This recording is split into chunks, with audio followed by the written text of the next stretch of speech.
We're at We Dance Hard HQ number 2, aren't we? Wait, this is the second HQ of We Dance Hard. Driving to go and pick up some fuckers from Melbourne. You may know who they are, folks, if any of this actually makes it through. What is this, like a documentary, isn't it? Yeah, pretty much.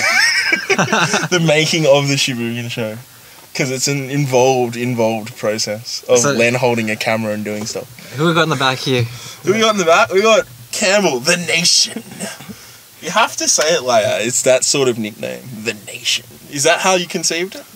Pretty much, yeah. Anyway. We better go, I'm gonna... Yeah, so we're going to film on our way to the airport, probably of us talking shit. So we thought we'd turn this back on again so you guys could see this lovely shot of Sydney. In the case that many of you are not from Sydney, which is what I think, we live in a pretty cool looking place. Right. So here we are, waiting for Dan, because he's important and shit apparently.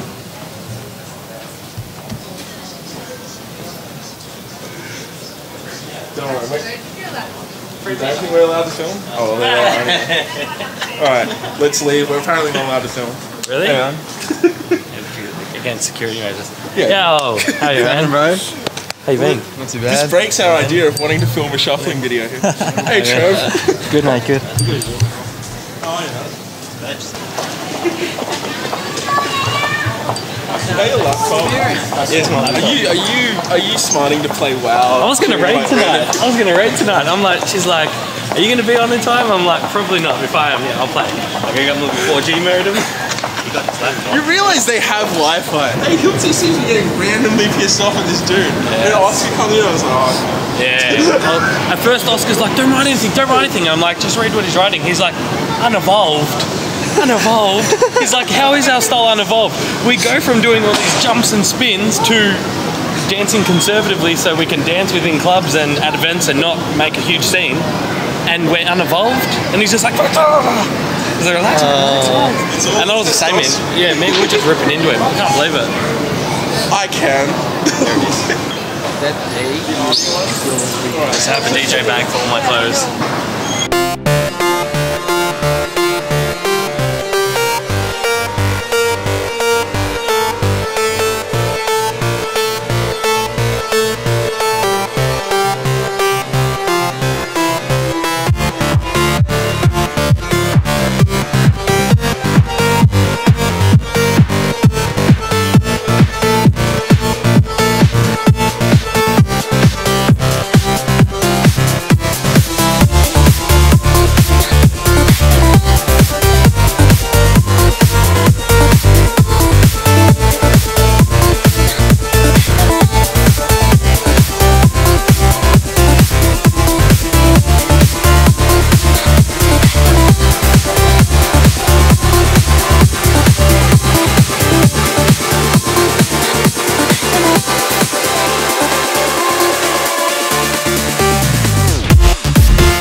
Welcome to the Shaboogen Show, episode 3.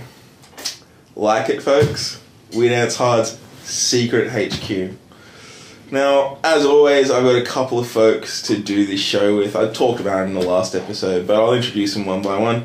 I got my good old cohort, this time here from Melbourne. Say hello, everybody, to Mr. Hiltzy, the Hiltzy with the cheers and everything.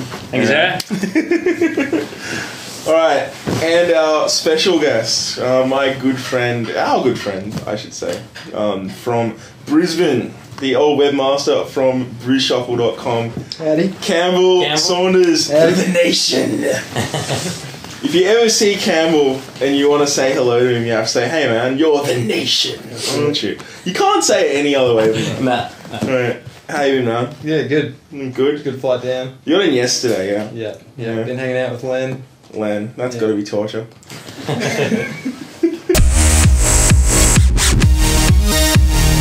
Really, the point of this feedback is almost going to be like hot topic redux. Our hot topic was controversial. I think that's saying the least at this point. And the hot topic was Tim is the greatest shuffler in the world, ? To which most of us said a resounding no. I think all of us said a resounding no, actually. Cam wasn't involved in that, but he may or may not agree. What was your opinion on it? Put you in the hot seat straight away, son. Get in there. To be honest, I think he's got a bit to bring to the dancing scene. I wouldn't necessarily call what he does shuffling to a degree, but you know, every dance needs its progression, and he may be that progression that we need. There you go. Big words from Campbell. Completely wrong, but still big. It's just an opinion. It's just an opinion. And this brings us to the point. It's just an opinion. You'll notice a common thread amongst all of the all of the comments that we actually brought up there off the YouTube stuff. And that is, sorry, you all missed the point. The point that we made in the last video, and we were pretty... Well, I thought we were really clear on it, but, you know, maybe we weren't, so let's kind of just say it again. Everyone has a personal opinion about everything. Yeah. You know, from this dance to colour of these flowers to Android versus Apple. Android, by the way. Or anything else. Like, everyone has their personal opinions on everything. And you're allowed to have a personal opinion whatever it is. Whether you think... you know, black is the best colour, whether you think Android is the best operating system, whether you think Tim is the best shuffler in the world or whether you don't. It doesn't actually matter what that opinion is. You're allowed to have it. No one's going to say anything about it. The problem with that in itself is that opinion that you have is of no more weight, I guess, than anyone else's opinion. Yeah, like, everyone is allowed to have their opinion. You're allowed to express it, and that's cool. But the moment you then attack the man, or attack everyone, like, I don't think we were necessarily attacking Tim, although that's how people seem to have perceived it. Yeah. And I'm sorry, you're wrong, right? We didn't attack him, we said that we didn't like the way he danced. There's a large difference between saying, I don't like something, and something is inherently bad or has no value. Tim has value in terms of he is a dancer, just like anybody else in the scene is a dancer. Everyone on this couch, you know, Len and everyone in Melbourne, everyone everywhere that's doing this dance, everyone has the same inherent value with regards to doing it. But attacking the person simply based on your opinion of the way they're dancing is kind of silly. And all the stuff that's kind of been going on, I mean, you can go look at the videos yourselves. There's been some comments and things that have kind of, you know, there's been a few shots across people's bows and things like that. So let's just say. It's been a busy week on YouTube. It's been a busy week on YouTube. Look, personally, I've stayed out of it. I think I've made one comment to someone, and it was essentially to say this very thing, which is, look, I think you've missed the point. And I want to say it again. Look, be out there, be vocal, be even raucous with your opinions. Get out and you know, fight for your opinion and express it, but express it on merit and express it on specifics. I like this about this dancer. I don't like this about this dancer. Don't say... you don't like this, therefore you suck. Your opinion is of no value. That's just stupid, and it's a waste of time. Plus, you're arguing with people that probably know more than you.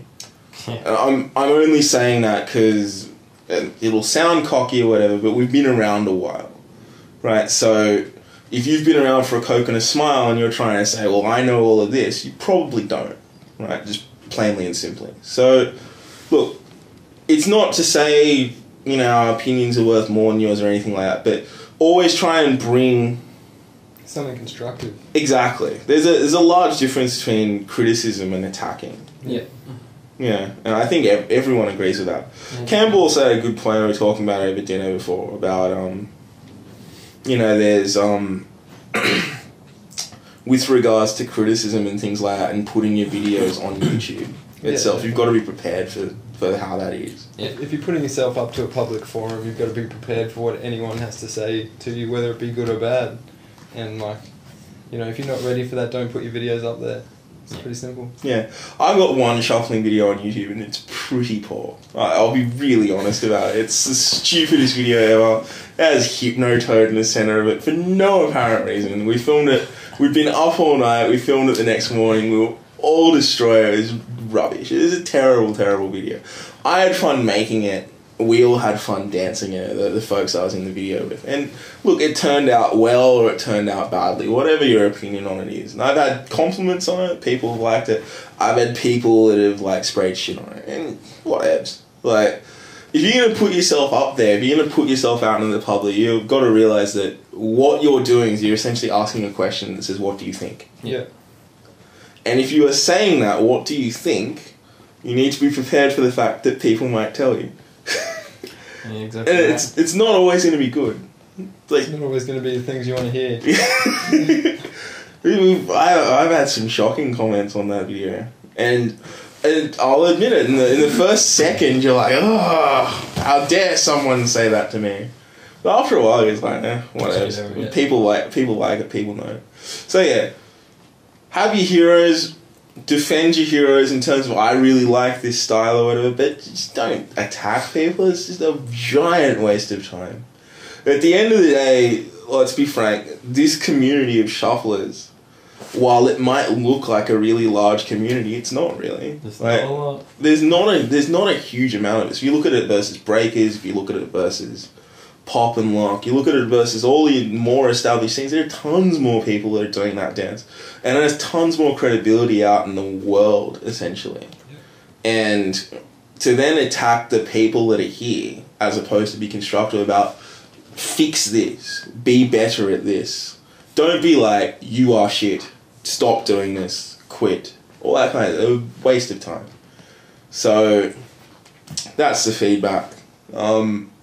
There's been some positive comments about stuff as well. There's been people who like Project Star and everything like that. There's probably some quotes floating around about that as well. But yeah, this was probably more of a we want to make a point over again. Yeah. And you can feel free to comment on that, but don't attack it, else you're an idiot.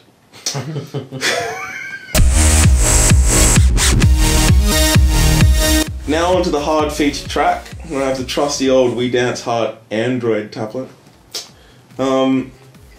Steve Hill is a guy who's been around for a very long time in the music scene.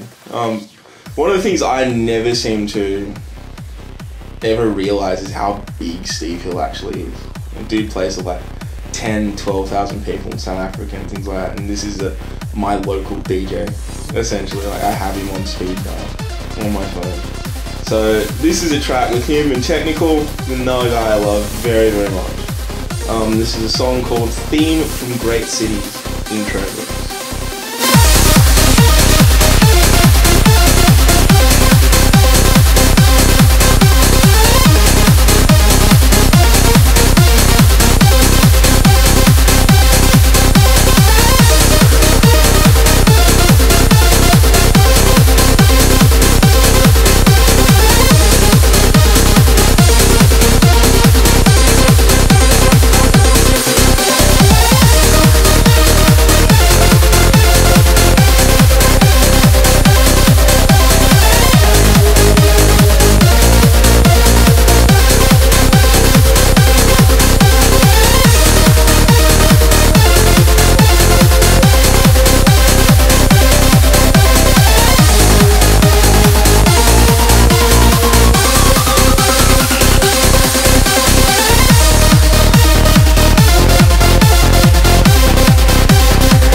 Theme from Great Cities by Steve Hill and Technikal, the intro mix. That is free on Steve Hill's SoundCloud.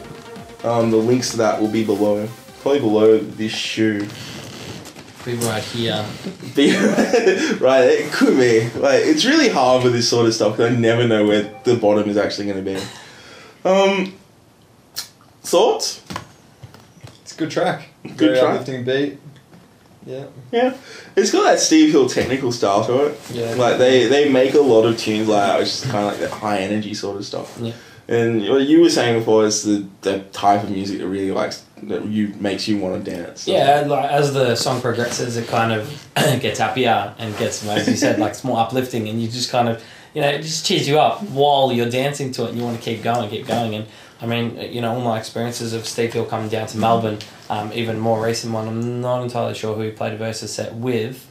I'm pretty sure it was Scott Alert, which is a Melbourne I love DJ. Scott Alert. Yeah. But they smashed it, and it was a lot of music like that. It was just really kind of, each song was really uplifting, nice breakdowns, and kind of just, got you really wanted to dance. Yeah, got everyone on the dance floor, and that's what everyone loves in the scene. Well, I think the thing with Steve Hill music is that he's almost sort of like a Lone Ranger in that sort of style in the modern age. Like you've got a lot of this kind of darker edge hard dance stuff, the stuff that Brenton is making in Splinter, and the stuff that Josh Lang makes, the stuff that DJ Husband's making, all that sort of thing is like this Kid Chaos inspired big booming bass lines and all that sort of stuff. And now you've all this music, and this will sound like a negative term, but it's actually quite a positive one. This is a throwback to the type of hard trance that I used to go out and listen to when I'm 100.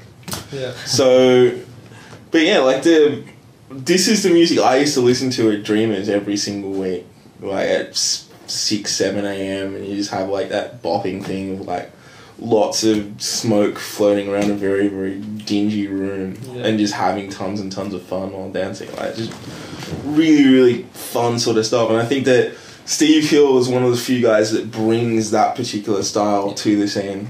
And, for that we are eternally thankful for Steve Hill and Masif as a label.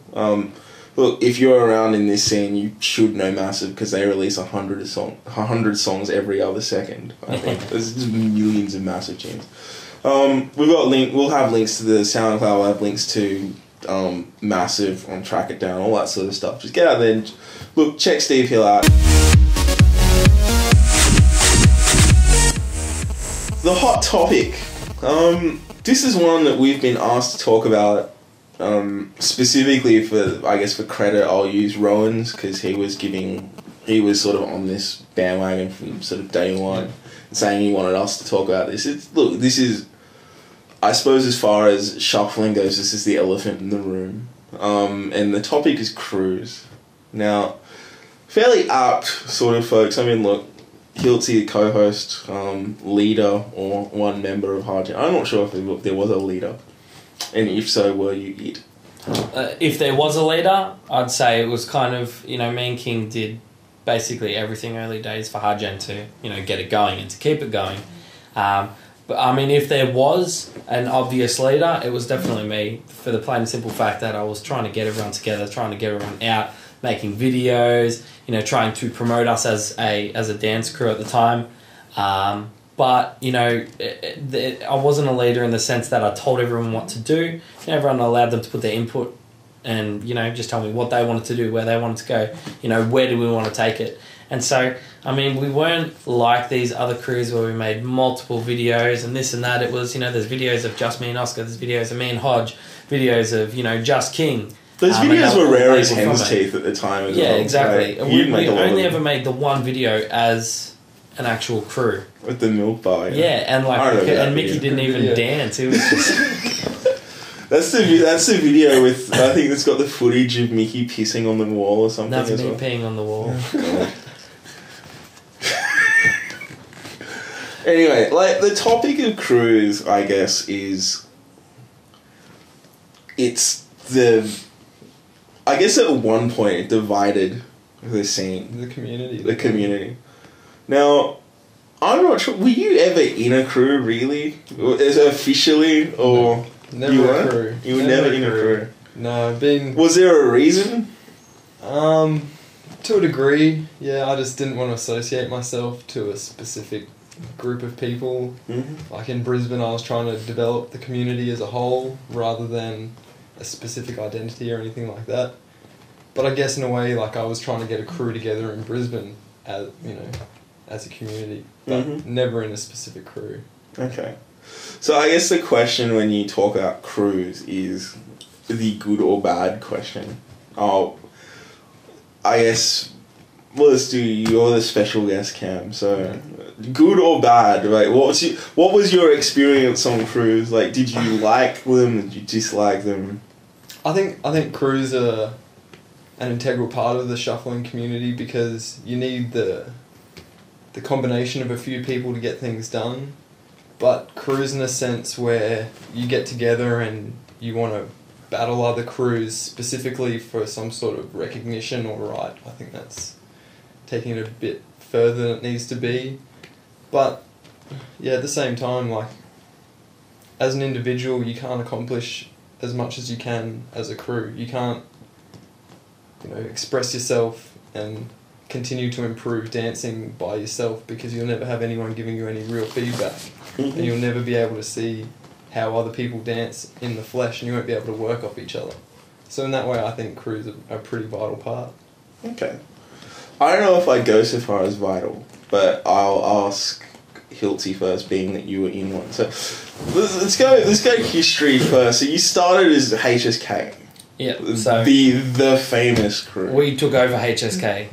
Okay. So, like, King was in HSK. A lot of people don't know, like, they knew King as TMS, the Maestro Shufflers, one of the first crews that people actually like, dear God, that's when they were watching Daniels, Francis, they were all in TMS, and then that kind of split off into HSK. And basically the majority of everyone that was in it went over. But the same deal with HardGen, like, there's a few members of HardGen that people don't know. Fat John was in HardGen. Fat John was in HardGen. Jen was in HardGen. Hodge was in HardGen. He wasn't. Those three people weren't in the actual video. Ray, did you ever meet Ray? Yeah, Ray. Ray, as in old Ray. Asian Ray. Yeah, okay. He is amazing. He's awesome. He is one of my. When we were going out, the people we wanted to see dance was Ray, Pay, and Matt. And Ray was that good, and he was in HardGen. But same deal, like, there was a big group of us, and we weren't a dance crew to as you said, battle people. It was just, we were a crew so we could make some videos and show people around the world what we're doing because we wanted to share it with people. You know, we thought we were getting pretty good, so we wanted to, you know, show people. And more or less to show ourselves as well so we could learn and get better as anyone wants to do when they dance. Mm-hmm. But, yeah, I mean, it's, yeah. I guess to lead the conversation and why, I guess the question is why a crew and why not just dudes or people. I think it's where when we came into the scene as well. So when me and Oscar got into it, it wasn't through clubs. You know, we started going out and we were learning the dance, but then we realised that it's outside quite, you know, more than it was in the clubs as well. So, you know, we met King, we met Mickey and everyone. They basically said, you know, be in HSK with us. So, you know, sure, why not? Got my hoodie, loved it. Didn't make a video with it though. Do you still have it? No, I don't even know what happened to it. But yeah, like then I said straight away, I kind of took charge. I'm like, you know, there's all these guys in HSK that we don't see, that don't come out, don't dance anymore. They were kind of just low profile, Francis, Michael and everyone. So I said, let's make a new one. And then, yeah, me and King brainstormed, HardGen started, that was it. You know, we took it from there and we decided, you know, we need to be the next thing within crews, you know? You know, more club style scene kind of crew, not battle street scene. And that's where we took it. And I think it was quite successful from you know, as far as it could go. See, now, when I got into shuffling, I was 25. Right, I think when did you guys get into it? You would have been 17. Yeah, and you? 19. You were 19. So, my view immediately, like being a 25-year-old and you sort of going into this scene, so I guess the first thing the guy that taught me was like a guy who'd raved for like 10 odd years plus, and that was where I first got into it. And he then took that whole rave ethos of, you know, express, not impress. He didn't say that because it's a horrible phrase. But, and I'll get to why that's a horrible phrase eventually. But, yeah, there's express, not impress, and the whole kind of plur outlook on things. And then when I got into the scene, and Hiltzy can probably attest to this because we argued about this for fucking days on end, where it was, there were essentially two big sites at the time. One was shuffling.com, and one was melbshuffle.com. And on shuffling.com there was essentially more of the overages. And these are the guys who were established and going out to clubs and doing all that sort of stuff. And that's where I sort of went to first. Like, I was going out and I was dancing to electro and things like that. But when I really started to get into it, that's where I was going first. And they had that rave ethos. And then you had melbshuffle.com, which is essentially started by Jack 40K and other dudes. And it's a high school project, basically. Essentially, yeah. It was these 16-year-old dudes who basically made this scene for them. Yeah. Right? And as you would expect, these scenes clashed at some point because the underages were doing things that underages do. Like, if you're 16 or 17, something like that, you want your identity and things like that, you're going to get aggressive about these sorts of things. You're going to make tons and tons of videos. You're going to take shuffling, which was something that was underground at the time, and people really cherished the fact that it was underground. Yeah. Like, they were really, really sort of, like, militant about that almost. And then they took that to, you know, then you had in contrast the crew guys who were taking it to the streets, having giant meetups and stuff. Some of them even getting into fights at meetups and things, because I saw one of those. And, like, these ethoses clashed, I guess. And I was, at the time, on the side of the ravers going, you know, crews are stupid, what is the point of it? The entire point of raving is to be inclusionary. We accept the unacceptable, you know, we do all that sort of stuff. And the crew guys are like, no, we're awesome, we're in crews and things like that. And Hiltzy and I got into, like, quite a few arguments about it, which is funny, until we ended up meeting up and became friends. Yeah. Which is kind of always the way it goes, I guess. But I guess my point is that, like, I was very much against crews originally because I thought it was unnecessary and I thought it was stupid. Yeah. I thought the names were all retarded. They all had hard or bass or hard style or something like that. And they all had, like, these slogans that didn't make any sense. Like, I remember Hazard Miners had the slogan, "The bass is our frame." And I'm like, I don't even... to this day, I don't understand what that means. Right? If there is an ex-Hazard Miners folk out there who knows what the bass is our frame is all about, hit me up, feel free. You have the email address. But I thought that whole thing is stupid. Now that I'm older and all that sort of stuff, and I see what other scenes have done, breaking scenes, I've actually evolved my viewpoint on crews. I don't think crews are inherently bad. And I'm on my way towards your viewpoint now, I guess, which is... I wouldn't say they're integral, because you can do it without it. But I still think that idea of pushing yourself through other people is good. Like, you've talked about it before. I think in episode 1 you might have talked about it, where you and Oscar pushed each other a lot. Yeah. Right. You didn't necessarily need to be in a crew for that, though. Right, no. But it helps, I guess. Like, having a crew just kind of... It's hard because, you know, like, you've got a crew, it's just like, you know, it's a group of mates dancing together.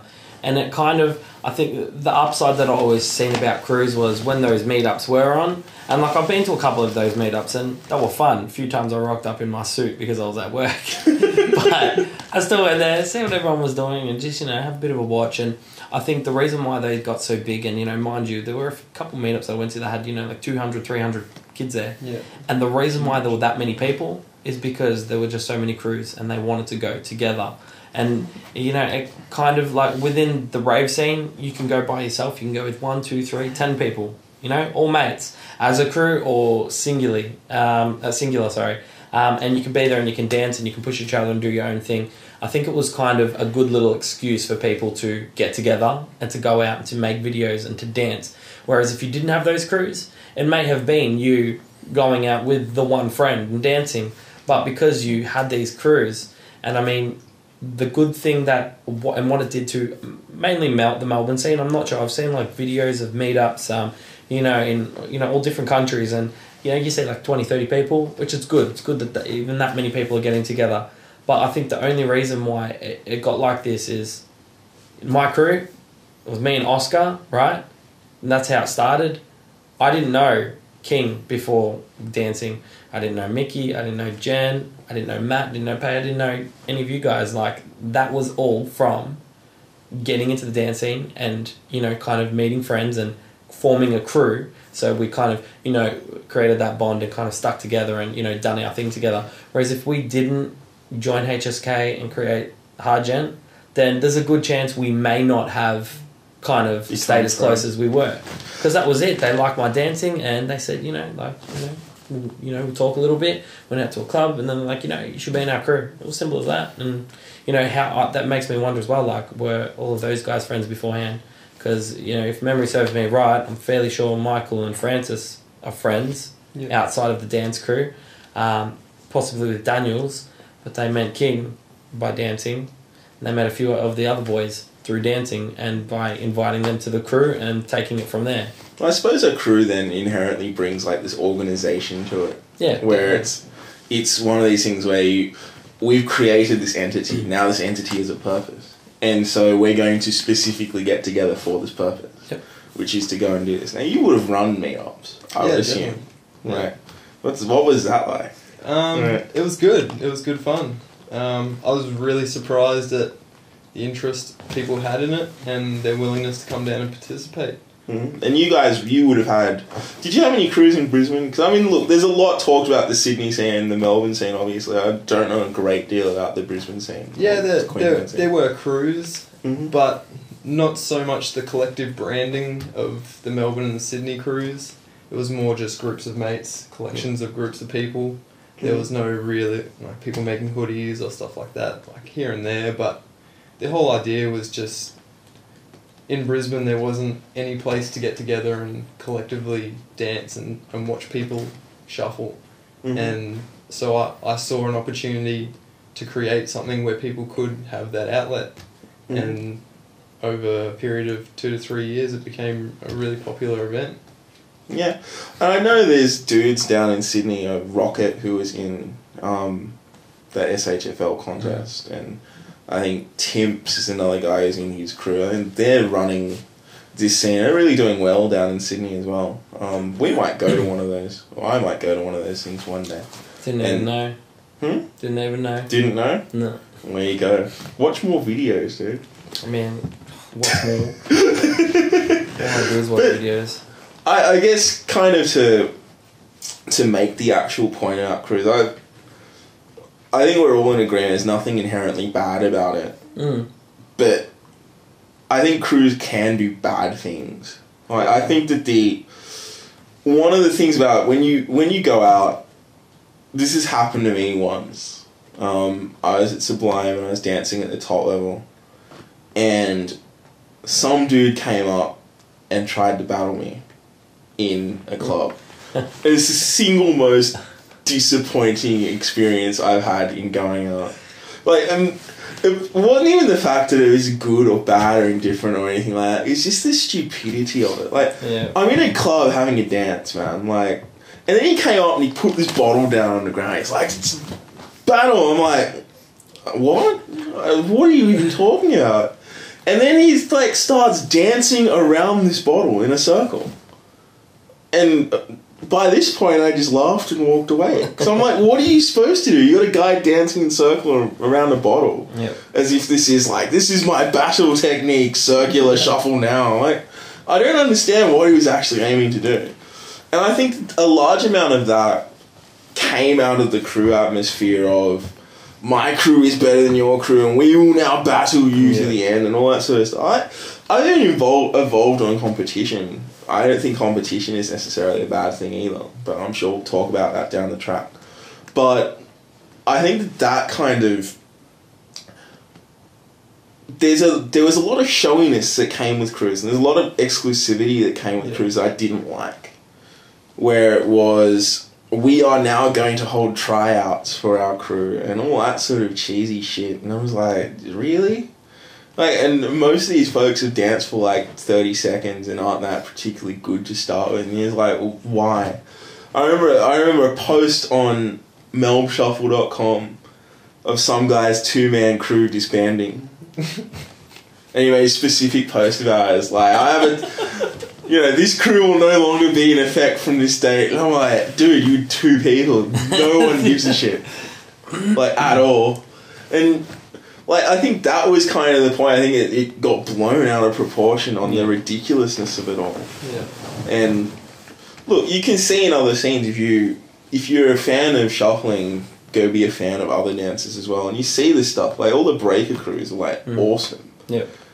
And you see what comes with them, like you can see those guys spur each other on to be better than they were, and that element of it is great. And then they have the banner to them, which is, this is our crew name and all that sort of stuff. Like, that kind of thing I like. But kind of taking that identity a little bit further into the realms of the idiocy. Yeah. I think that's kind of insane. And that's what I saw a lot of on melbshuffle.com. The problem with it as well is, and people don't realise it, with breaking, because it's developed so far and it's decades ahead of, what we've got here. Battles, the reason why battles can work in that is because they've got a judging system on how you judge someone for points, for technique. Whereas in this scene, it's all about... opinions. Your opinion. Who do you like the best? Whose style appeals to you more, rather than who's actually better. What's the technique? Who's actually dancing to the song? Who's actually, kind of landing specific spins, moves, jumps, anything, whatever you want to do, when they should, rather than just throwing as many moves in there as possible. And I mean, that's what crews never really understood. They'd have a lot of big crew battles of one person would dance. Then all of a sudden, that leader of that group, who happens to be the one person that people actually, respect and follow, and they love that person, starts dancing. Let's say there's a random crew of 5 people, hard bass awesomeness, and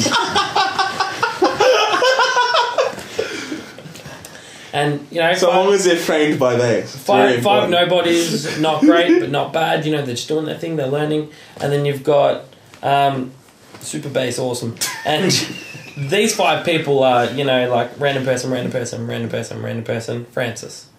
Right? Francis has made this crew, and you know he's got Francis to this day. Francis and Mickey Sacco are the three Still people very that popular. are still probably the most followed and loved shufflers within the community, even though they're hardly dancing now. Sacco and Mickey, lucky to dance at all. Francis still a bit when he goes out, but you know Francis has made this crew.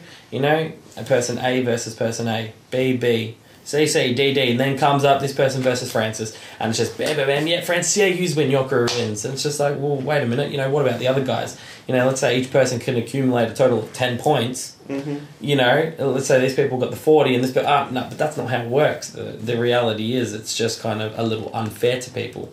And, you know, someone posted a video recently on our shuffling website, one of the guys from Russia. He's got a very Melbourne style, I'm not sure if any of you seen it. His dances very similar to like Matt. You know, he's got his hat on backwards, and he was doing really well. You know, I'm not sure how the comp was Do you mean judged. Brom? Maybe it is Brom. Yeah, That guy's pretty good. It was him. It was him. I enjoy Yeah. watching that guy. I watched the video. He said that he won the first, lost the second, won the third, lost the fourth. He posted the first two, and I watched it, and I was like, you're doing really well. You know, he was smashing it. He was dancing to the song. Like, he gets it. He gets raving. You know, he gets dancing. And the other two guys, like, they weren't bad. They were still good. But the fact of the matter is, like, the first guy was dancing very similar to him, right? Kind of very conservative. They didn't have a lot of room.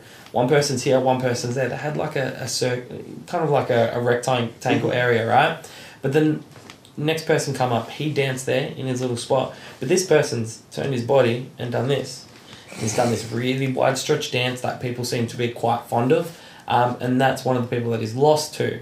And I sat there thinking, you know, like, if I was to judge this, not being, you know, like, I mean, a lot of people may think that we dance like this because this is what we love, which we do. We can use large space. God, if I've got a big space in a club for whatever reason, I'll use more of a space. As you've seen in a lot of our videos, I'll dance in this gap or I'll dance in this gap. Whatever you give me, I will use. Yeah. But, you know, in a sense like that, it's just kind of like, I wasn't judging him because that's how I dance. He dances very similar to us. I like the Malaysian style. I like how they dance. You know, the spins that they do can be quite, you know, impressive as well. But the reality is, like, if I was personally judging that, I would have chosen him just for the fact that, you know, he was doing it better. So crews have this inherent sort of popularity aspect to them, which is, I guess, takes away from the dancing sometimes. It misses the point completely. Yeah. Well, it's always supposed to be about how you dance. Yeah. And I guess that's almost even the final point of it, which is, look, you want to be in a crew? Be in a crew. It's like, there's nothing wrong with it. There's nothing right with it. It's just, it is what it is. But it always comes down to the dance. It always comes to your relationship with the song. Or at all times, it's what all of this is. And when you have that good relationship with the song, it's like the greatest feeling in the world. When you know that, like, the way that you're dancing to this piece of music or whatever it is. And sometimes people can let crews stand in the way of that because their entire point with their crew is to be about self-promotion. And it's like, we're the greatest crew ever, blah, blah, blah. Where it has nothing to do with their dancing. I guess that was always the point that I sort of railed against with crews. Crews should be like more about the progression rather than the identity. Well, you know, if we really wanted to be honest about it, we dance hard as a crew. Like, let's be honest about it. Melbourne Rockers, all that sort of stuff. Like, they had names. They even have shirts. I didn't even think of that until now. We dance hard as shirts. Yeah. Newcastle Rockers. They were legitimately a crew though. Yeah. But this is the thing. Like, there is that exclusivity aspect. Well, not exclusivity. There's that banner aspect to it of like having all these people in a crew. But the point of that, besides them getting together as a group of friends and them having a reason to do it, was then, all right, I want to get better. Oh man, this dude's getting better. Like, you know, the Hiltzy and Oscar thing, or the Josh and Brenton thing, or the Mark and God thing. I don't actually know. But, you know, whatever it is, like, crews are perfectly fine. What's your opinion on Hardstyle Republic? Hardstyle Republic. The crew Look, of one. the crew of crews. With a Melbourne chapter and a New South Wales chapter. Okay, I call them chapters when there's that many people. Chapters. See, I thought It's a that. bikie gang. Yeah. See, I thought the expansion of Hardstyle Republic was ridiculous. Like, it was stupid. Because when Hardstyle Republic expanded into Australia, I remember when Anko was the head of Hardstyle Republic Australia. Hardstyle Republic Australia had like 3 dudes. And Hardstyle Republic Malaysia, at one count I heard, was 300 people were in that crew. Yeah. And I was like, at this point, you stop being a crew and you start being a club. Like, you just... If you were 300 people, you are foreseeably all of the dancers in that club are in Hardstyle Republic. At which point, why? Like, this is kind of insane. Yeah. And 300 people aren't going to inspire each other because... You're not even going to know the names of half the people in your crew. There's Dude X, I guess he's okay. And in reality, Hardstyle Republic, while it might have been 300 people, it was 7 of them that counted, I think. Yeah. What was this, like, APEC, or... Oh, I could count more, I don't give a fuck, really. Speedo, Speedo, Devo, and A-Jam, who I apparently dance like. You know who you are, son. A-Jam and Atchik and like all the Faz. I think there's 6 or 7 guys that were relevant. And look, I like the fact they were all different styles. They were all really good at that point. They were really good. And I think they did the right thing with their crew. They acted like a dance crew. Mm. Yeah. They did their performances, they did all that sort of stuff. Like, they were the closest that shuffling has ever had to a legitimate crew. No offense. No, it's true. That's true. But I think some of the things that they did, it was stupid. Like, the expansion, I think, is dumb. Like, I don't think there's a point to it. What it caused as well was, as an example, and it still happens now, I'll be sitting there and someone will add me to Facebook and it's the harder generation, and I was like... And I accept, and they'll be like, hello sir, just letting you know that I'm running the harder generation in Malaysia, or in here, or in there, and I'm just like... Please do not. I think the amount of HSKs I've seen now is so funny. Man, and I'm just like... No. What do you mean I am? No. Insert grumpy cat here. Like, just no. And they're like, oh. I'm like, just change your name, man. Like... Do you know what's awesome about that? It's not as if there aren't other names in the world that you could pick. And that's what... And you know what? I even got into this... a really deep conversation with this person on why did he choose the Hard Generation, because, he liked us so much, and I was like, that's awesome, man. That's all, I love that. I love hearing that from you, and I'm glad. I go, but, create your own crew, get your own name, get your own logo and everything, and make it yours. You can still like us just as much. Yeah, you can just have a different name. And then I said to Chow, I go, it's not gonna. If you what you're doing is so you think that it's gonna make you better, or get you more views on YouTube, it's not gonna do that. Like, it's not gonna actually work. Well, unless you put Mickey in the name. Well, there's a big thing. Is the crew names, the crew videos, all that sort of stuff. I think a lot of it is about views on YouTube. Yeah, always. Like, I've never been one that view hunted. Ever. Just could not give a fuck. Right? Dude, like, the most views HGEntertainment ever got on a video, which is still got, is that one video that we made that's been there for like 4 years, 5 years, and in that time it's gotten like 50,000 views. The most views I've ever had personally on a video that I was involved in was Melbourne Rockers 2.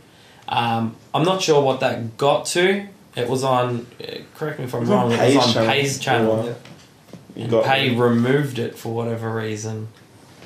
Why? But it had a lot of views. I have no idea. Like, the last I personally remember was, and I'm talking like a couple months after it first came out, was a couple 100,000.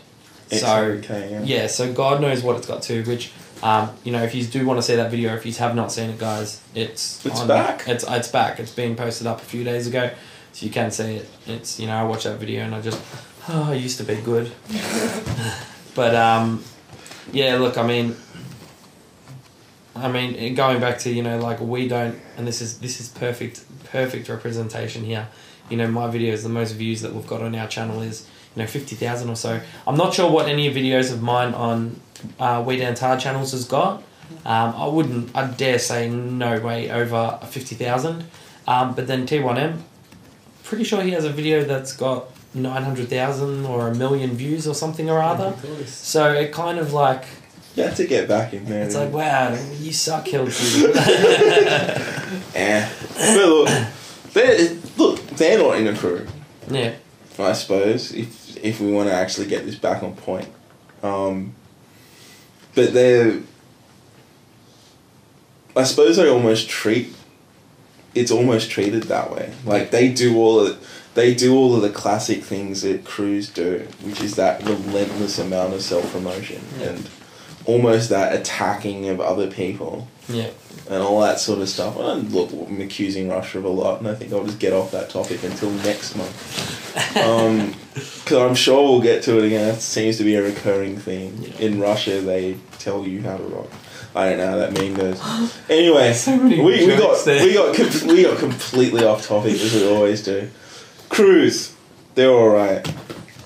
Get in one. I don't know about that. But Soviet Russia shuffling around you. It's Soviet Russia. There's so many there. Oh God. Please, Tim fans, don't attack us again. I really can't be fucked. Anyway, that's the hot topic. Give us your views on, the email, Twitter, comment on this video, whatever it is that you like to do. We don't mind them. Some of us are in them, or we're all in them, I guess now, given I've labelled We Dance Hard as one. But yeah, tell us your views. If you're the old style raver, I know Milan had some pretty fierce viewpoints on this topic. Me and Milan are going to be getting together soon and apparently making a tutorial. There you go, on the Hiltzy. Oh, yeah, that'll be involved. Look, I'm sorry to this one particular viewer. I'm sorry. I'm going to make, I got up and I was like, you know what, I want to get into it. I want to make, a couple videos a month, get back into it, get nice and fit next year, and, I can watch myself, I can help myself progress a little more maybe, because I haven't really done a lot over the last, let's say year and a half or so. And I said to this one person, I posted 3 videos that particular day, and then I said to this guy, I'll do a Hiltzy tutorial tomorrow. I threw my neck out that day doing the Hiltzy within the videos. I got... Man, you should follow your own tutorials, Hiltzy. And I believe Trev is my witness. That I was sitting there and I'm just like, dear God, what have I done? So there's going to be a warning label within the Hiltzy tutorial. May throw out neck, God. And yeah, so eternal apologies to that person who was just like, I can't wait for tomorrow, Hiltzy tutorial. He's probably sitting there just waiting. He's like, just still waiting. I love the fact that this was supposed to be a conversation about crews, and we started talking about the Hiltzy. Oh, that's like another reoccurring topic. All right, crews. There you go.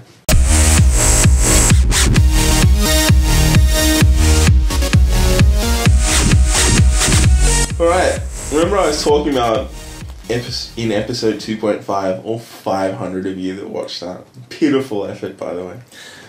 Actually, the episode is pretty pitiful anyway, so I think it's perfectly fine. Apart from the end. 500 separate people, alright? It might have been 500 separate people. Hopefully it wasn't like... Look, it could have been me watching it 100 times and then whatever else. But anyway, I said that we were going to do a funny feature. I'm not going to do any introduction for it. Here it is now.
feature that we've called Klowns. I think for obvious reasons it's called that. Yeah. It's a bit weird.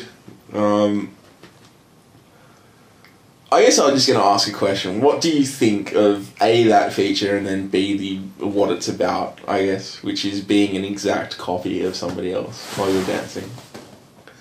Look, we've touched this subject before in terms of like, some people can't help but to become a clone. And I mean, a lot of people, you know, they've got, you know, features of their style that represent certain dancers. You know, a lot of people that they idolise, they may have a spin that this person does and a slide that this person does and vice versa. But in this situation, these people have cloned. Look, you can see that we're laughing because it's just so funny. Yeah, it is. Like, it's just...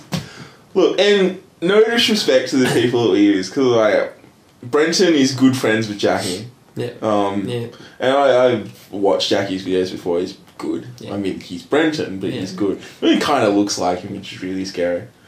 I said before, if we lose Brenton, we've got a spare. Right. And then, you know, the dude from the German Rockets is apparently a very nice guy. And, you know, if you're going to clone someone, that's not a bad guy to be a clone of. And then the two clones of Pei, FTSPQ, I just like him in general, because he's doing things Pei does, but he's doing other stuff as well. Yep. Yeah. The Braden Films guy with the same shirt, like... Look, look, it's nothing... Wait, where do you get that shirt from? 'Cause let's ask Pei, or him, who knows? What's that like? You know what I'd love to know? I'm sure from there. Your mates with Pei, I haven't spoken to Pei ever. But you guys are all friends with him. I'd love to know what he thinks. Yeah. Has he ever seen I don't know. it? I'm not sure if he's seen it. I was talking to him the other day. I'm just not sure if he's seen it. And you know what? Let's put this out there now for people that don't know. Pei has a broken leg. Alright? So a lot of people have been posting on our videos like, where's Pei? Where's Pei? Like, unfortunately, guys, yes, Pei broke his leg skating. That was quite a while ago. How long ago was it? About a year ago? Jesus, from what? It was about a year ago. He's nowhere near, like, Dance even battle using ready. it. He doesn't even have, like, 20% use of that leg back yet. So, you know, we're talking probably another couple of years. And even then, you know, he may not ever be able to apply that force to the ground with that leg again. It sucks. It sucks. But, you know, he's been doing a lot of things with music and he's been chilling a lot. And I'm pretty sure he's got fat like me, so... But yeah. Brayton Films, we're going to come down here. Yeah, exactly. You So could be him. we actually need a backup Pei. Look, I guess the point of it is this is possibly going to be one of those points where it looks like we're being mean. Looks like I'm being mean, which I'm kind of famous for. You're being quite quiet on this, Cam. Yeah. What do you... As a guy who doesn't dance like a lot of people I know, what do you... Firstly, did you try really hard not to dance like anybody else? no, honestly, I always tried to emulate other people, but I guess my own interpretation of the music just denied the clonism. But like, you've always got, when you start off, you got to project yourself at like someone else. You know, try someone else's moves and stuff like that. But to specifically train and master someone else's moves and style, there's no originality. Like, what are you doing it for? I think it's a good starting point. Yeah, that's it. If you try and copy somebody else, and even to a certain extent, like I know that I know I've been accused, or this show has been accused of really being in love with Matt a little bit too much. And to them I say there is no such thing as too much when it comes to being in love with Matt. He's just too awesome. That is true. There's not enough love in the world. But I think when he came and he like broke the mold essentially on what a lot of us were doing, it was very convenient for all of us in this room and that's Len included. It's like the three of us here. We all took something from that, and there are things that, like, his indelible mark is left on a lot of shufflers shuffling in general, right? And you know, we could easily be accused then of cloning Matt, but I think there's a difference between taking something that someone does and then incorporating it into what it is you do, and just doing what someone else does. But to be frank, I didn't think it was possible to do what somebody else did completely. That good, yeah. And then you watch that video, like, I'm not even sure that the last guy with the shirt is even the worst example. I think, like, the Jackie example, and again, there's, like, no offense to any of you, but, like, I think the Jackie example is probably the most egregious, so to speak. Like, he looks the most like the person he's trying to be. Yeah. Like, so I remember showing that video to Len, and he's like, is that Brenton? And I was like, no. This is just some dude that just really, really likes him. If you start dancing and you idolize, like I idolize Matt, that's no secret. And I was going out clubbing with him a lot, and in my head I was trying to dance like him. I remember footage where you did dance a lot like him. Did really? Yes. PhD 5th birthday on the We Dance Hard, on the first We Dance Hard DVD. There's footage on that. Yeah. Should watch it again. It's actually and quite mind cool. you, there's a scene in Melbourne Rockers 2, which I'm not sure if you have noticed, but there's a part where me and Pay do the exact same thing, where we both kind of move to the side, and then as we move back, we're both kind of like moving our hat or something, and we do the exact same thing. That's not by coincidence. Like, it's a fact of the matter of, like, once and you can see, like, big gaps of how my style developed, because, you know, I was going out with Oscar, and, you know, we're developing our own styles. We're just kind of learning and doing what we wanted to do. Then I met Pay and Matt, and that's where my style kind of, you know, got in this in-between part where, you know, I wanted to do that really long technical style that Matt has, but I also wanted to do that real just hard rocking style that Pay has. And I think that's kind of where my style met in between, where there is times where I do that technical stuff, but then there's also times where I really just smash it. And I think that, you know, it's a good point where I got into the right time, whereas these other kids, you know, they see this person like, I love that style, that's awesome, I want to be able to dance like that. You know, then we have to ask, and, you know, if we had them sitting here, it'd be easier. Like, did you watch their videos over and over and learn them step by step? Because what I see when I watch those videos is, you know, I see Brenton dancing, but I see that person doing the same, you know, let's say 20 or 30 moves kind of over and over, one after the other, which, I mean, if you watch my videos as I've gotten less fit, I kind of just do the same thing side to side because I don't have much energy to do much more. It's easier. So do it, yeah. But, you know the funny thing, and I'm not saying this because he is a part of the team and a part of the show. Brenton started out as a Matt clone. Yeah. Like, early on it was insane. I remember the first time he rocked up to Agreements, and I was with a good mate of mine at the time, and he's like, you should see this dude, because we were just like, oh my god. And, like, then this dude... There's a flashback to episode 0, man. Trust me, go watch it. It makes sense. Yeah. But, my friend came up to me, he's like, there's a dude here who dances like that. And I'm like, yeah, fuck off. Like, that's not even possible. Who's doing it? I remember watching Brenton. The first thing I noticed is he was in a We Dance Hard shirt. And I'm like, fuck, where's that out? Sorry. But, and then he started dancing, and I was like, this dude dances a hell of a lot like fucking Matt does. This is insane. Right? The point of this is cut forward to now. And when you do get to see Brenton dance, it's few and far between these days, but when you do, there are similarities there, but they're not the same anymore. He's developed it into his own style. So took it to the next level. So maybe these guys, this is where they start. and maybe they end up somewhere completely different. It could end up being that way, or this could just end up being a really funny video for a lot of years to come. No, look, we can only hope, man, because, like, you know, I've seen videos, you know, when we got onto the Tim discussion, I watched a few of his videos, New and Old, and he used to try, people will probably deny this, whether they like it or not, but he was dancing like Mickey, and I guarantee if you ask him face to face, he does or did idolise Mickey. Me, I idolise Matt and Pay, and there are, I'm sure, footage out there, which, you know, there's 2 examples we've described there, where I was dancing similar to them. Same example with Brenton with Matt versus the Klowns that we've just shown with these people. We, not to sound cocky, you know, did take it to the next level and took it quite far, you know.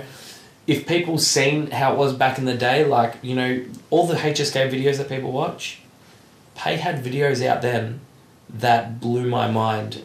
Yeah. At the same time as people watching these, and they just didn't know about it. The Pay and Sarah video was out then, when these HSK videos were out, and, like, I still watch that video to this day, and I'm just like, dear God, like, you know, you just hope that Pay knew how good he is. And The video on the stairs was like the most famous Fat video Rock? for me.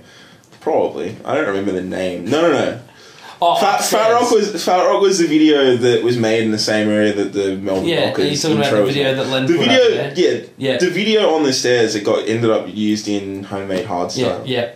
Stuff like that. It was like at the top of the stairs, and Paige just having a rock. The video is awesome. Yeah, right? he's mauling it. It's awesome. Yeah, but this is... It's funny, people... I guess it's always difficult to compare across eras. Yeah. Because I guess the era that we're in now is completely different to the era that we're in then. Well, look, my main concern is that, you know, we got good and we introduced something new to the shuffling community, and the next people after, you know, Melbourne Rockers style kind of things happened was Newcastle Rockers, and, you know, they were bigger than what Melbourne Rockers were to an extent. We can only hope that these guys that are so similar to these greats are the next people to make a difference, to push it the further. If they've gotten to our level, if they can just push it that a little bit further and introduce something new to it, then, you know, we're going to be in for a pleasant surprise. I guess the argument, though, that has been made on our videos already is that Russia is already doing that. We may not agree, but people obviously do. And they're not clones of people. I guess they may have started as that. Yeah, but look, I mean, and as I said quite bluntly, like, I mean, Campbell mentioned today as well, like, he's good at what he's doing. He's great at what he's doing, you know, like, I very much doubt... Don't get me wrong, I can do spins like that, I can do jumps like that, but I get really fucking dizzy. So yes, I couldn't dance for the amount of time that he dances for. Jesus Christ, that kid's fit. My God. 30 seconds, that's all you'll get out of me. Not bloody 12 minutes. But yeah, like, as much as I'd like to say, you know, because he's probably, we could quite easily say, one of the more popular kids out at the moment. Yeah. I don't think that he's the person who's going to take it to that next level, because unfortunately it's not a very conservative style of dance. It's not shuffling, as we've mentioned. It's not shuffling. He does have older videos where, you know, he is doing the T-step, and I wouldn't say it's T-step, but he's shuffling at least. But I don't think he'll be the next person to push it that step further, where people will start copying, trying to do what he's doing. And if they do, you know, that style will have a new name soon. There is a Tim clone out there. There are Tim clones. I've seen them, but but look, Hiltzy's out. But look again. Reiterate, personal opinions, or like just we like what we like. We don't like what we don't like. Simply put, and to take it all back to everything. Being a clone is not inherently bad, but it is a little funny. If in 2 years' time those people still posting videos that look exactly and they're like still 2010 Brenton, 2009 Pay, 2009 Matt clones, then there's something going on there. And once again, like, you know, I've seen all these people's videos personally, and they're amazing because they managed to, like, they're doing it. I watch those 2 videos and I still find Pays and Brenton's and Matt's a little bit better. The sequel's never better than the first one, so. But yeah, so, to those people, you're good enough to mimic these greats so well, push it that little bit further, and you will be the next greats. I can comfortably say that. There you go. Right, once again, we're coming up to the soft tune, which I've said previously is my favourite part of the show. I'm pretty sure I stand by that. This is from one of my favourite artists going around at the moment. It's an electro tune, it's a complextro tune actually, by a guy named Minero, and this is called Pulse.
That was Pulse by Minero, out on Audiophile Live right now.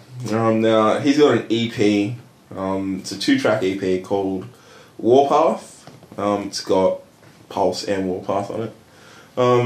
Really good EP. Minero is kind of up and coming in the complextro scene. Once again, got to give a lot of thanks to Minero for giving us the opportunity to use that track. He's had songs out on Lazy Rich's label. Songs out in a few labels. He's doing pretty well, and I really enjoyed that tune, and we'll have some links to things in the bottom there. Boys, electro, I know it's not entirely your scene, you guys are more about the trance and the hard trance, but what do you think? You go first, Cam? Yeah, it's a good tune. It's complex and yeah, something I need to look further into, I think. Yeah, well, it's the thing with complextro, it's all about like the choppy and the changey, and the choppy and the change is classy stuff.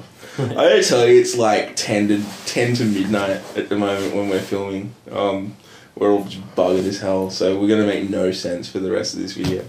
And speaking of no sense, what do you think?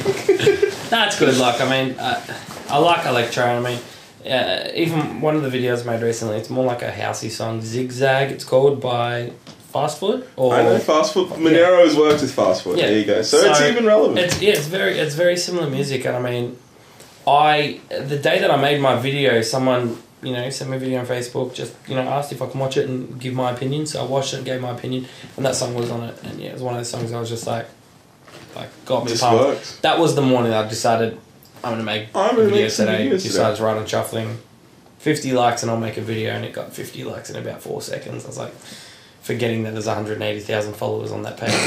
Should have said like 5,000 likes or something. Good job, son. But it's just one of those. I won't say similar songs, but they're both just really kind of just, as you said, really choppy kind of electro music, which is just funky. It's fun. Yeah. Yeah. This is the thing. Our goal here, I guess, with regards to music, is we're going to try and open your minds, I guess, to things that you may not ordinarily hear. And I definitely want to bust the stigma that you can only dance to hardstyle, bro. Some people seem to say that you people suck. You can dance to anything that's 4/4. Apparently, we were talking about people are dancing to dubstep. In terms of like making shuffling videos to it. So maybe we'll include a dubstep song in the future. But it's not fucking likely because the show is named the Shaboogen Show, and I'm not going to do that. Not that I dislike dubstep, but you know, it's not going to happen. But yeah, Minero, buy his shit. The end. Project style. Enjoy. Is that an intro? Enjoy. Although shuffling has changed significantly over time, the shuffle step itself hasn't really changed all that much, unless of course you go all the way back to the beginning. What has changed though is how the step is used in the dance. The shuffle step was once nothing more than a vehicle for endless lateral movement, occasionally breaking to perform a variety-based move or to change direction.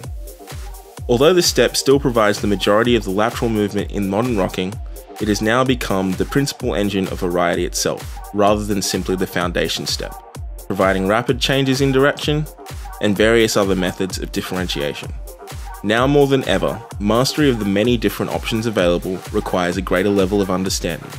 This is where we begin again in this segment of Project Style. Although you use both legs to perform the shuffling step, the role of each leg is vastly different. Unlike the running man, which requires both legs to work in tandem positionally, the actual shuffling motion is done with one leg only. In fact, even with no involvement of the other leg in any fashion, you can still perform the shuffling step effectively. So what's the point of the other leg then? Conceptually, it takes the lead in actually trying to project your style. Whether you use it for consistent movement to convey the beat you're dancing to, or sweeping arcs, kicks, or any other style of movement you can think of, it is actually taking a far more active role in the step, whereas the shuffling leg takes more of a passive role. This is why from this point, we shall refer to each leg by its level of involvement for ease.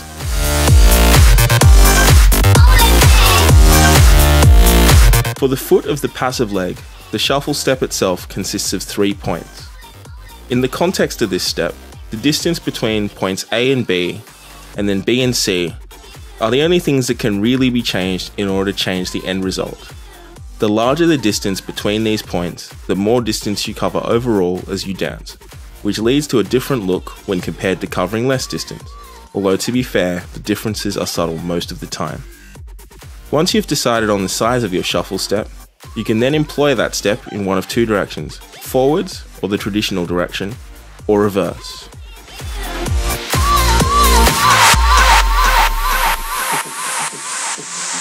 While the running man, and even the shuffle motion itself, are fairly structured parts of the dance, the movements of the active leg during the shuffle step are essentially as free as you want them to be. The movements aren't bound to any type, pathway, or even beat. It purely comes down to your creativity and your skill level. That being said, there are some standard movements which we can break down to give you a little bit more understanding on the potential available to you. There's the back step, front step, kicks, side steps, and various other things.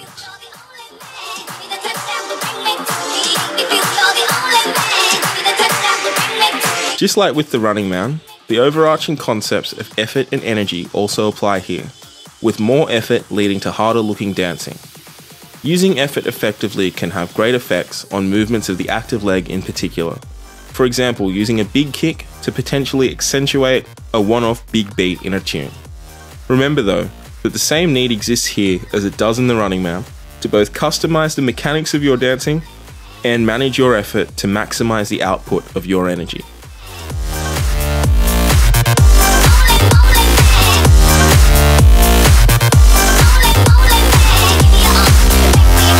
In modern rocking, the true variety of the dance comes from the shuffle step. Using the active leg in various ways, in addition to variations in lateral movement size and direction, is not only the best way to achieve this variety, but also gives you more ways to communicate parts of the music through your dancing, be it complexity, quiet, power, or anything in between. As with our previous segment, there are quite a lot of individual pieces of information to take in, but the most important of all is the understanding of the role of each leg. By remembering that each leg has an entirely individual part to play, you increase your overall ability to do many different things. And above all, always let the music dictate your style. Thanks for watching.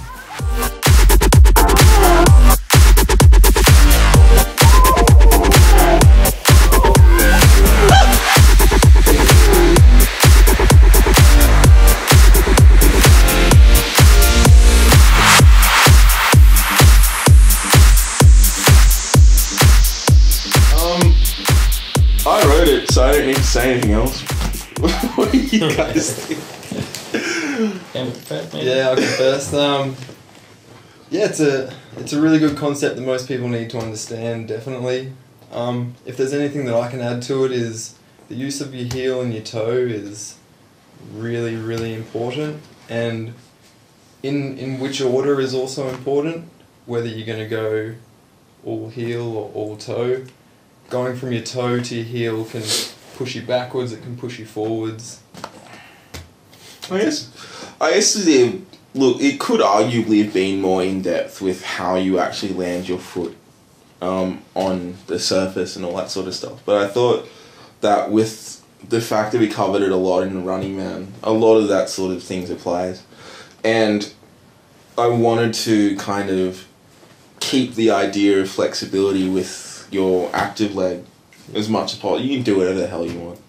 You know, I've seen people do flying kicks and shit. I wouldn't recommend it personally, but hey, or whatever, man. Whatever floats your boat at this point. Hiltzy, you seem like you have a lot to say on this topic. Yeah, look, I mean, this is the thing, like, we come off, or even me particularly, come off very standoffish or too straightforward or a bit cocky maybe with how I judge people's videos and dancing in terms of towards particular people, which I won't need to say any names.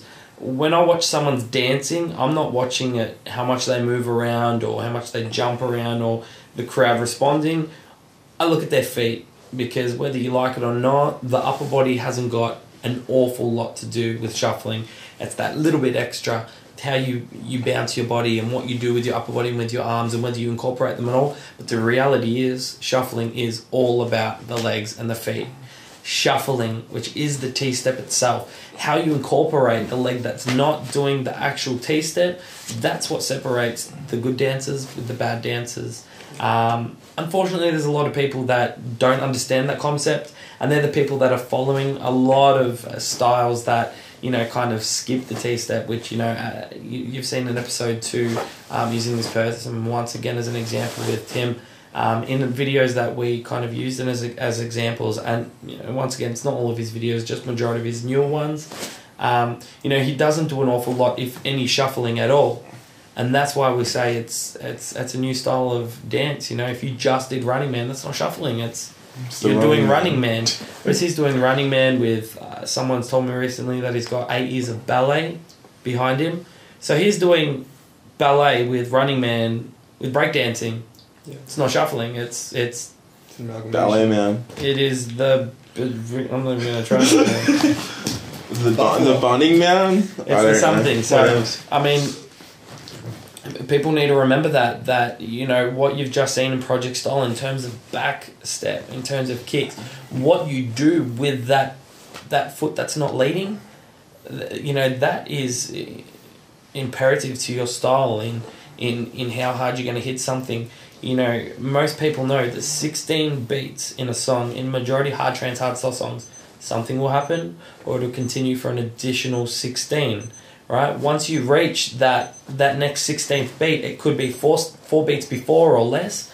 You know, if it's 4 beats, you can do back kick, front kick, and then keep doing your Running Man, and it'll enhance your style so much that, you know, you won't understand. But people kind of, and this is why we state to people, you're not dancing to the song, because the reality is they're not. Those beats happen and they're still doing the Running Man, and then all of a sudden they start spinning.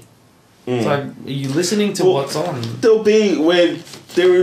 going to plan to do a video on music theory as well. And there'll be kind of ideas on how you actually incorporate all this together. I mean, that video is a bit shorter, and it's a bit more abstract in terms of it's almost just conceptual. And be aware that the active leg is what does the lion's share of the work during the shuffling step. Right? You know, the shuffle itself is essentially just ballast more than anything. It's how you move from place to place.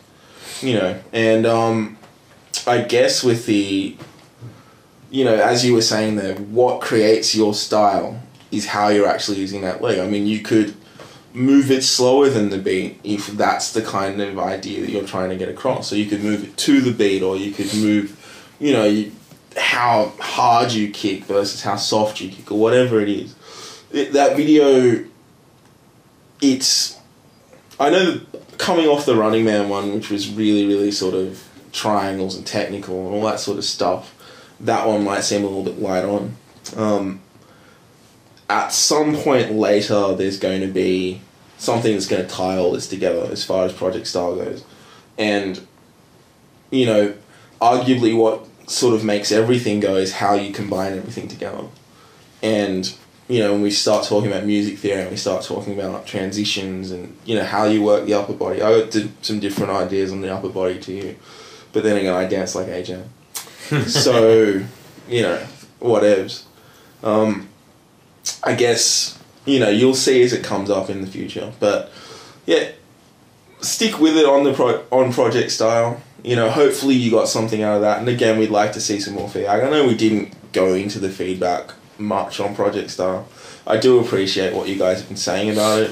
You know, it is, you know, it's good to see that people are getting something out of it. There was a couple of comments about, you know, you're turning this into a science and you don't have to. To that I say, you're watching the wrong fucking video.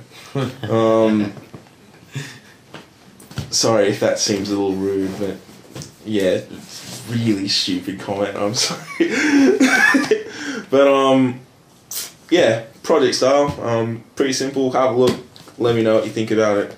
And our next episode of that will be on the upper body, I think. Depends what Len thinks. Anyway. Yeah, you can mention it as well if you want. If you're wondering or you like the t-shirts we're wearing. If you'd like to clone us, just at vcclothing.com. VC Clothing. Alright, vcclothing.com? Yeah. Okay. That is our show. Little bit more weird, this one, than the last episode, I think. But it's good to have folks in the room. Thanks for coming down. In the next episode, we are going to be travelling to Newcastle. That happens tomorrow in real time, but for you guys it happens towards the end of January. Yeah. You'd be seeing this at the start of January, wouldn't you? So yeah, at the end of January you will see what we're doing tomorrow, which is going to Newcastle to Styles' birthday party, I believe. So we're going to have a bit of a dance there. There'll be another episode of Project Style as well, and we'll talk some more shit about something. Now, importantly, you may see that we are all wearing a fairly common type of shirt, and it looks much better on Campbell and Hiltzy than it does on big old me. You can also see some hats and a shirt there in the front. I do want to give a really big thank you to Gerard at Velvet Couch Clothing, VC Clothing. Look, they're an underground brand. They support a lot of underground culture. They got some cool ass videos of stuff as well. When I was checking the website out, it's all sort of about biking, I should say, whatever it's called. You can see I'm heaps into it. But look, skateboarding and all that sort of stuff. You know, I'm not about skateboarding other than shoes. But there's a lot of really cool shit on that website and a lot of cool shirts and stuff. So firstly, a thank you for those guys for giving us clothes. Check them out, buy some stuff. Local company as well, isn't it? Yeah, out of Brisbane. Be good to support the boys. Yeah, for sure. Get in there, buy some clothing. Hiltzy likes it. Tim probably even likes it. So, you know. I'm sure Niki would buy some. Sure, Niki would buy some? There you go. It's sold out now. Look, we'll get Mickey and Francis wearing a little cell right out. But that's about it from us. Thank you very much for watching. And tune in again next episode. I'm sure it will be better. Thanks a lot. See ya. Goodbye. Have a very good time.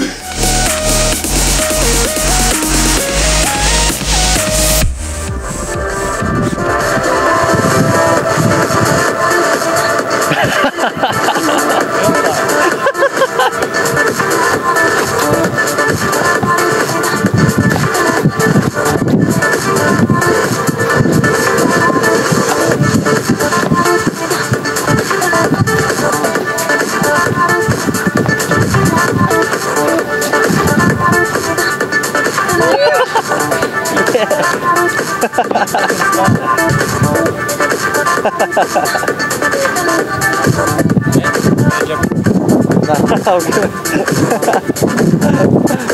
Oh, yeah. That'll feel it. Yeah, fuck Hey! Want it serious though, yeah? There's a hard part, you gotta be serious.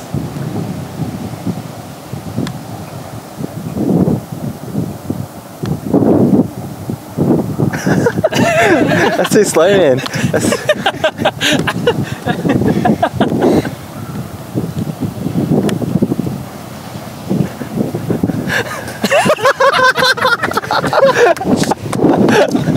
Oh, you don't know what's hard about it? The fucking light puts you off. Fuck yeah. Bad. It's like What do you want me to do?